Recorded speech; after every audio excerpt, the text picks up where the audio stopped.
और ऐसे ही कश्मीर की शारदा लिपि भी लुप्त सी हो गई, क्योंकि वहां तो खैर मुगलों का कारण रहा कि उन्होंने नस्तालिक और अपनी अरबी फारसी का जो वो किया विशेष जोर दे करके, इसलिए हुआ। लेकिन कई लिपियां इसी तरह से लुप्त हो गई कि वहां की सरकार ने ही काम करना बंद कर दिया, जबकि वहां ऐसा कोई मुगलों का प्रभाव नहीं था। जैसे महाराष्ट्र की मौड़ी लिपि, मौड़ी लिपि बंद हम्म। हो गई 1950 तक वो लिखी जाती थी, लेकिन उसके बाद देवनागरी अपना ली।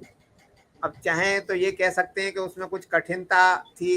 अब देवनागरी सरल है, लिखने में सरल हम्म। होने के कारण से लोगों ने इसका प्रयोग किया।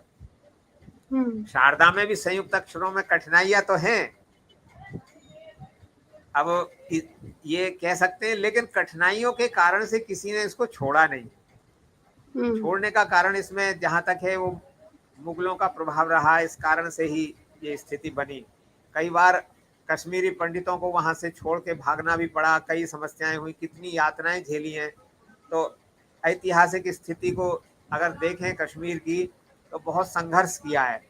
फिर भी पंडितों ने अपने जन्म पत्रों के माध्यम से, अपने स्तोत्र, अपने बहुत सारी चीजों के लिखने के माध्यम से उसका क्रम रखा अभी तक भी। लेकिन ये 90 के बाद इसका इस पर बहुत ज्यादा प्रभाव पड़ा, जब सब लोग वहां से भाग करके आए। तो इस हम्म। कारण से ये समस्याएं हुई बहुत सारी। लेकिन फिर भी मैं ये कहूंगा कि उसके बाद जब से राकेश कौल जी ने संभाला है इन्होंने, और दूसरे काकरू जी ने, उदय काकरू जी ने, दो हम्म। लोगों को मैंने देखा कि दोनों ही लगे हुए थे, चाहे जैसे भी हो